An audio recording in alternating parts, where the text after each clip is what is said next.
first off, could you just give me a general rundown of the agreement and why Canadians should be paying attention to it? Wow, a general rundown of the agreement. Sure. Okay. Well, Canada signs two different kinds of agreements. One is called a FIPA, and that stands for Foreign Investment Protection and Promotion Agreement. And the second one is what is typically called a trade agreement. Those are either free trade agreements or they are called comprehensive economic partnership agreements, etc. The difference is that FIPAs only deal with investment. Okay, so the FIPA is a trade deal, but the only item that the trade relates to is investment. Okay, so this is a FIPA with China. Canada has signed, there's various estimates, but it's something in the 25 range. We've signed about 25 FIPAs with other countries around the world. So what is the concern about this one? By way of background, Canada and China have been in negotiations for about 18 years, not consistently, but on and off. They've been hard at it for about the last 7 years.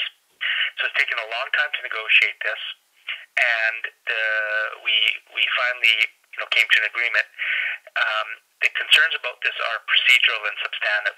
The substantive concerns are this is the first agreement that Canada has signed with a major capital exporting nation.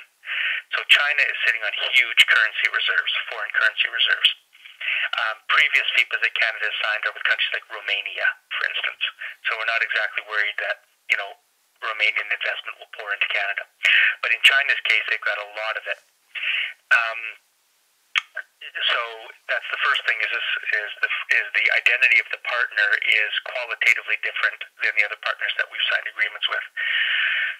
So when you look at the provisions of the FIPA that are causing people to be concerned, there's a number of them. Number one is that it has what's called an investor-state provision. It means that Chinese investors could sue the Canadian government for taking measures that the Chinese investors believe have a deleterious effect on their investment. Could you give a couple of examples if this has happened already with different countries? Well, a very blunt example would be if Canada expropriated the Chinese investment. Okay, that's at its most sort of blunt. But there are concepts that are more concerning in these FIPA's investment agreements, which is concepts of indirect expropriation. So the fear is that, let's say Canada passes a law that they feel has the effect of being an indirect expropriation of their expected profits. An example might be an environmental regulation. So we saw that Chinese state-owned company CNOOC just purchased Nexen. So now a Chinese investor owns a Canadian oil company that has interest in the oil sands. So if Canada, let's say, passed some laws that some environmental or other laws that they felt negatively impacted their profit expectations, there could conceivably be a lawsuit. Now, there are exemptions. These are complicated agreements. There are exemptions in the agreement as that Canada has negotiated that purport to shield Canada from such lawsuits in certain areas. So typically they'll say things like, any regulation, the investor state provision does not apply to regulations in health or culture. And there actually is a clause on environment, but the one on the environment is very, I would say it's very sloppily worded. That has got us concerned. For instance, so it says something like, I'm going by memory, Matthew, but it's something like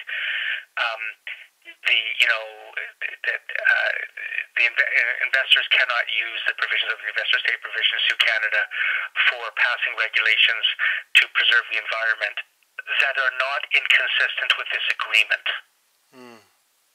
Okay, so right off the bat you think you're like, why didn't they just stop and say after the environment, like to preserve the environment, period?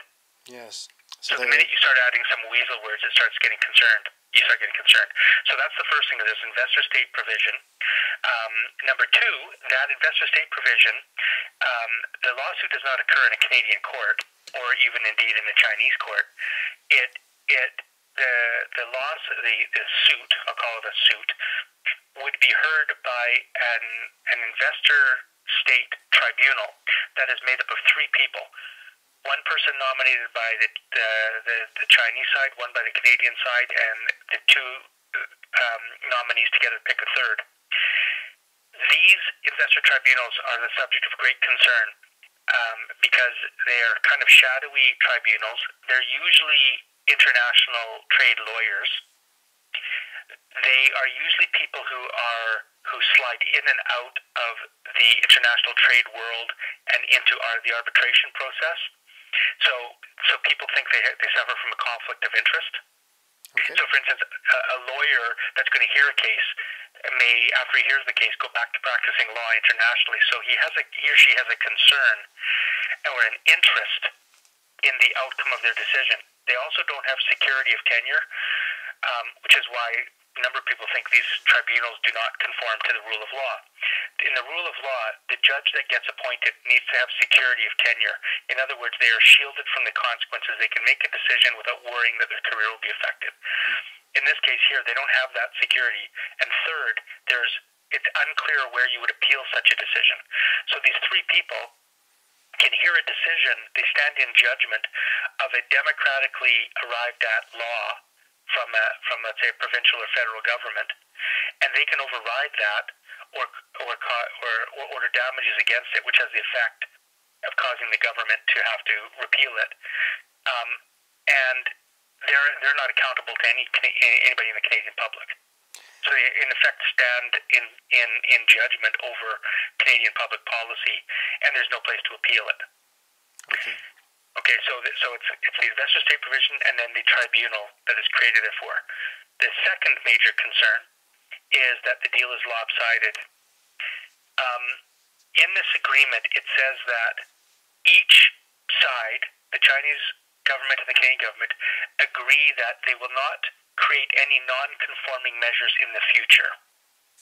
Non-conforming measures are a little loose, but what they basically mean is they agree not to erect barriers that will inhibit investors of each other's country in the future.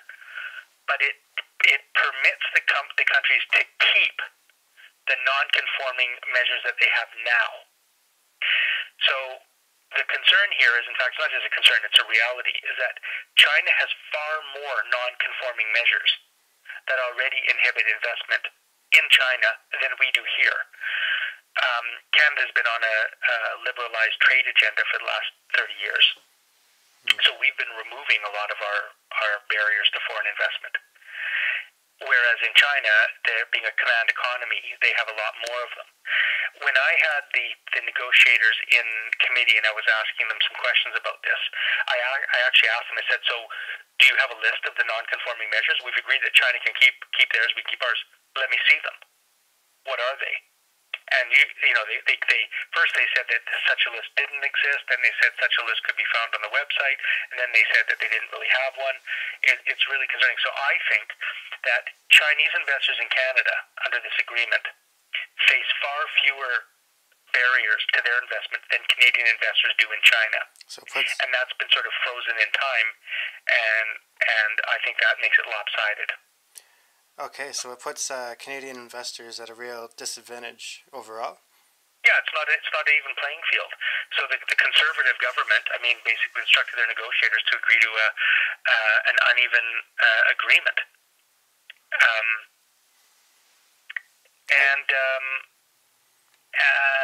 So, by the way, I should probably have explained this a bit too. So, what these agreements do, they do a number of things. But one thing it does is, if Canada and China are agreeing, there's two major triggers in these agreements. One is that we will give investors in the other country one of two things. We'll either give them most favored nation status, which means that we will treat, I'll use Canada as an example.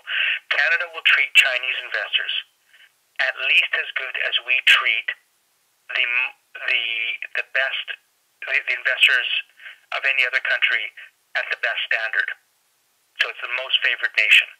Okay. We'll treat them no less better than we will the way we treat the best investors of any other country.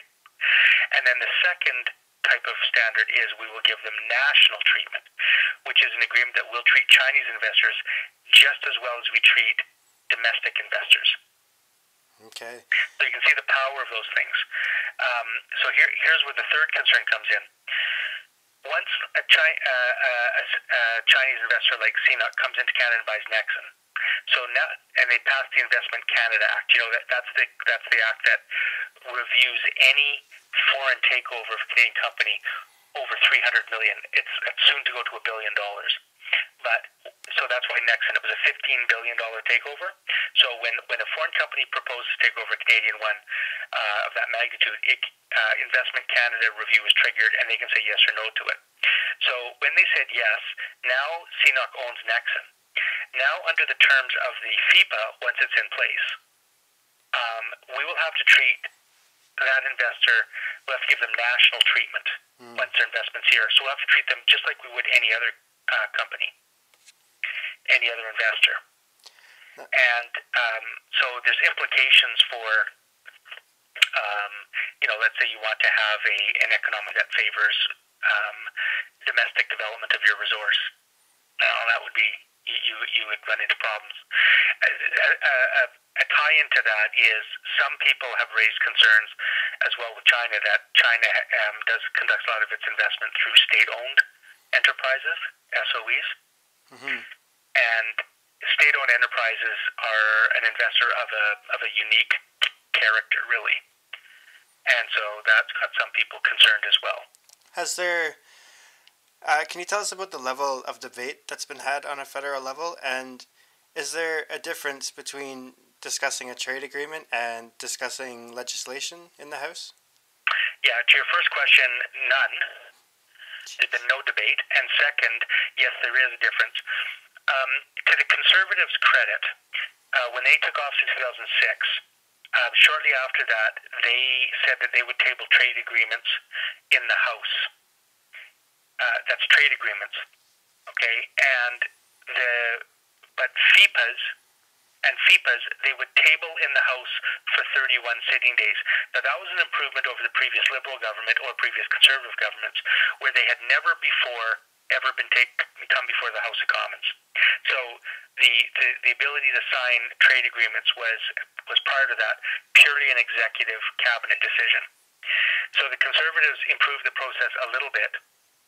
So trade agreements are tabled in the House, and actually, frankly, a lot of trade agreements require Canada to amend legislation.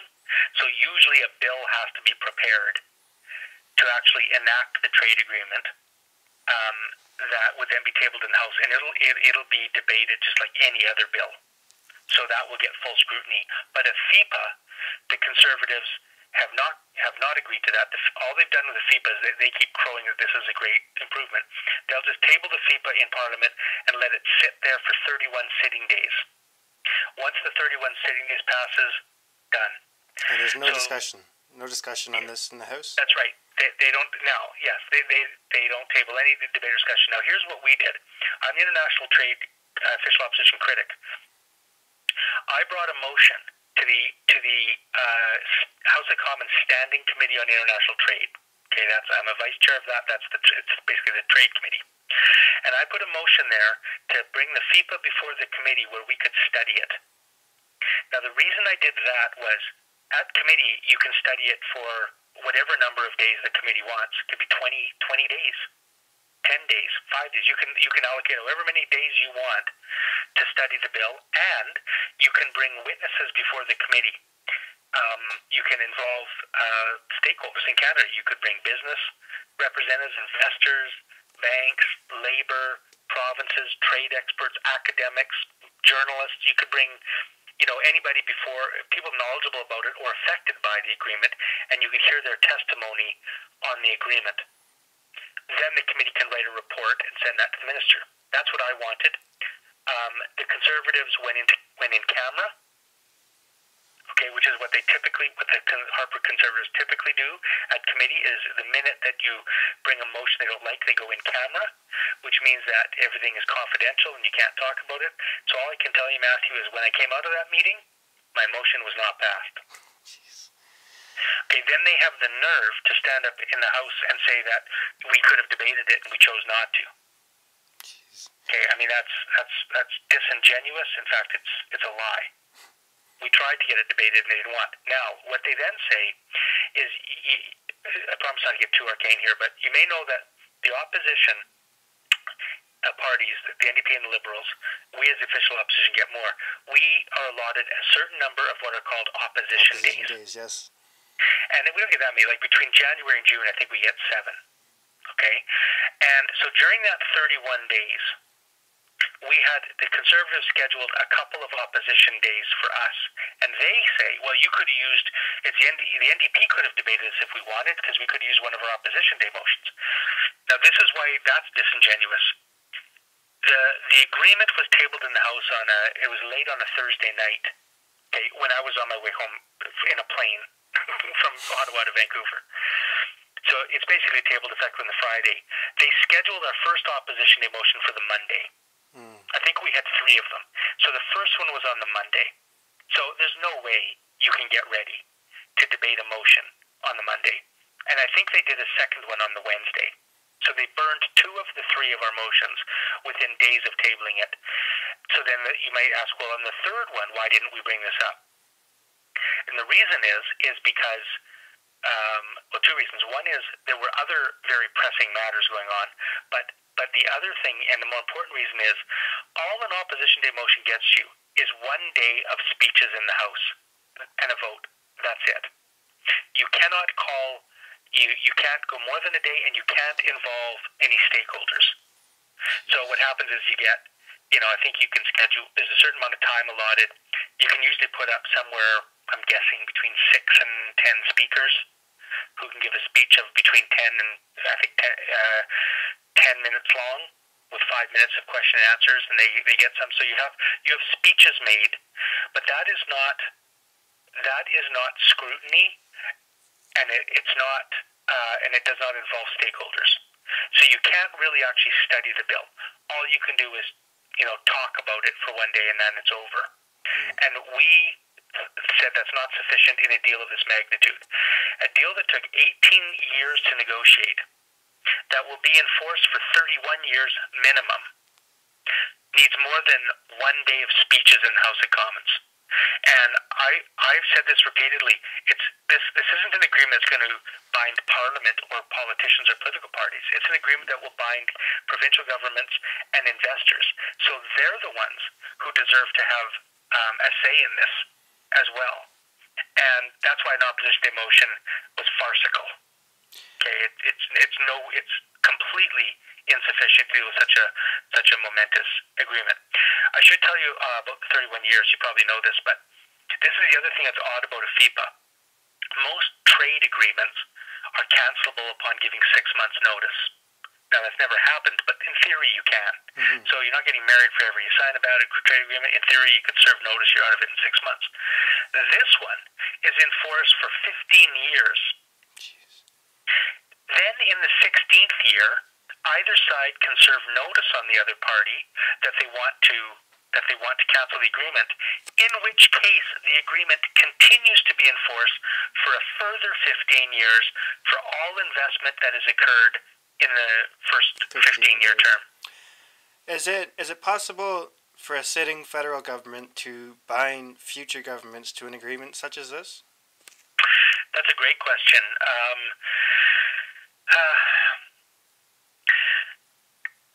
That's an interesting question. That's a really interesting question.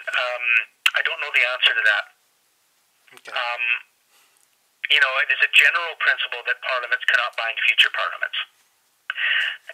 So half of me wants to say, no, they can't bind us to this. But the other part of it is that Has it just sort of been a gentleman's agreement this far? Well, that's that's a principle of Parliament. But what I was going to say is the second part of it, though, is that there are consequences, international consequences to Canada breaking a deal that it signed in good faith by government. So, although legally we may be able to get out of it, there are political and economic consequences. I mean, what does it say to the world stage if another government comes in and abrogates a treaty that's been signed? Mm-hmm. So, I don't know the answer legally or not. I mean, I'm pretty sure that if Canada said that we're simply don't recognize the treaty anymore, I don't think there's anything the Chinese could do about it. But it would certainly have consequences on the international stage.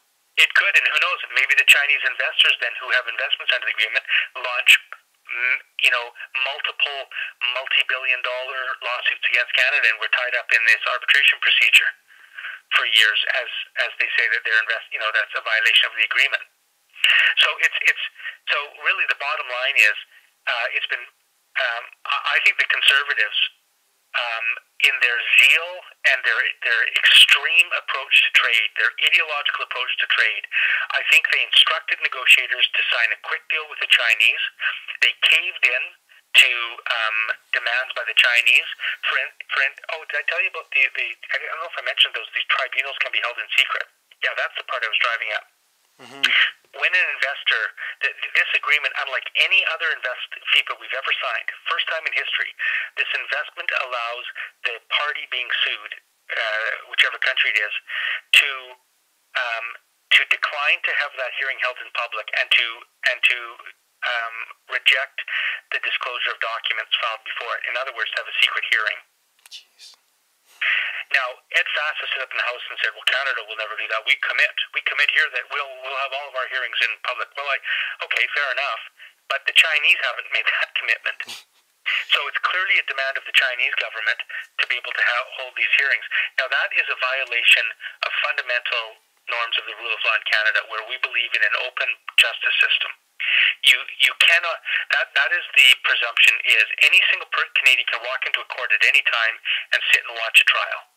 Absolutely. And I mean, there's certain exceptions, right? I mean, sometimes there can be there can be publication bans, but even in that case, media, generally go to court and fight it. But sometimes there's reasons for it.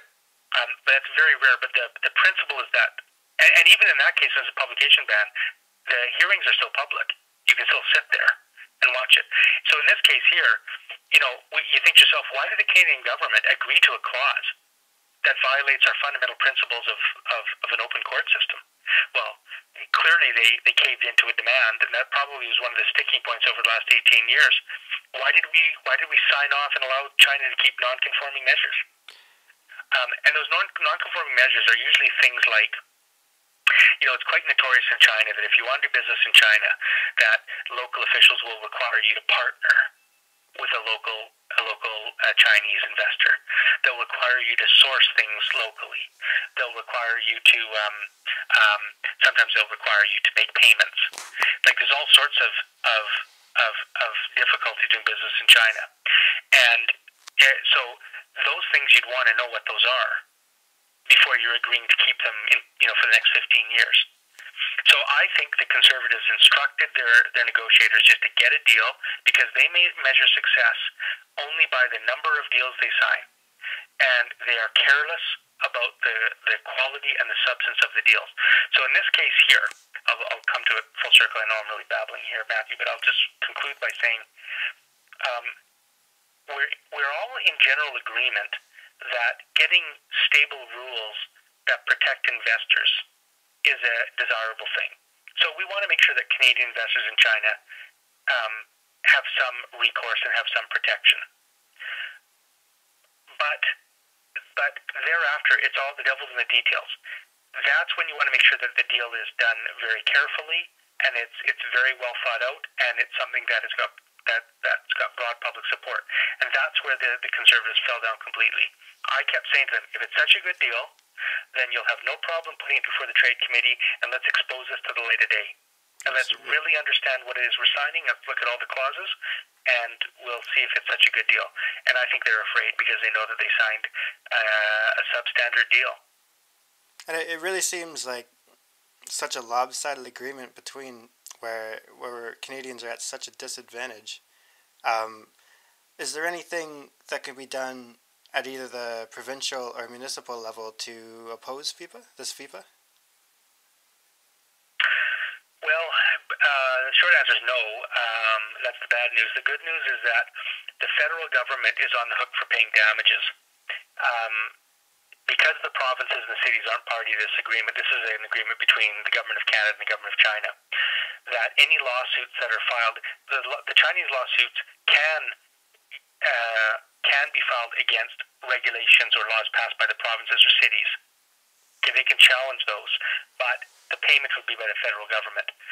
This is in contrast to the CETA that's being negotiated right now with Canada and Europe, where through leaked documents, we're aware that the Europeans want sub-federal, it's called, in other words, the provinces and the cities. They want them at the table to agree, and if those provinces agree to be signatories to the agreement, then they themselves can be sued and may be liable to pay the damages, not just the federal government. But up to now, every single trade agreement, every FIPA Canada has ever signed, it's the federal government that's on the hook for paying the damages, although all laws made in Canada, municipally, provincially, and federally, can be challenged by the investors.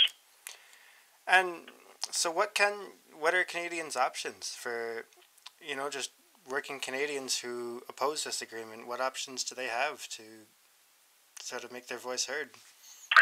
Well, contact their Conservative MPs and let them know their feelings, and demand that this FIPA not be ratified by Canada, at least until there's full public disclosure and study of what the implications are. I did, by coincidence, Matthew, I found out today someone sent me an email who I trust that said that they were told recently by a Chinese academic colleague in China that China on February 7th notified Canada that it had ratified the FIPA. What I should tell you is, in the agreement itself, it's in force once both countries have ratified the agreement, and then once each side is ratified, they just have to send a diplomatic note to the other side that they've ratified it. So we just got some information this morning that China has ratified it and sent a note to Canada on February 7th. So all that's left for Canada for this deal to come into force is for Canada to send a note to China saying it's in force, and then we've got an agreement for 15 years. So time's of the essence, and I think even if it is in force, I think people should let the Conservatives know that they're opposed to a deal that's got the kind of provisions that this has, and worse, they're opposed to a Conservative government that doesn't have the courage or the good governance commitment to properly debate it. As I said to Conservatives, I know I said this once before, but this isn't our agreement. This is an agreement that affects Canadians and investors in provinces, and they have a right to see what's in it and know what's in it. But, disclosure and accountability are not strong points of the Harper Conservatives. So. Okay, and one last question. Would an NDP government, if it wasn't in the best interest of Canadians, pull out of this agreement? Tom Mulcair, our leader, has already said so. Okay. Well, Don, thank you for your time. I appreciate it. It's my pleasure. Thanks for your interest, Matthew. Absolutely. Take care. Anytime. Take care. Bye now. Bye.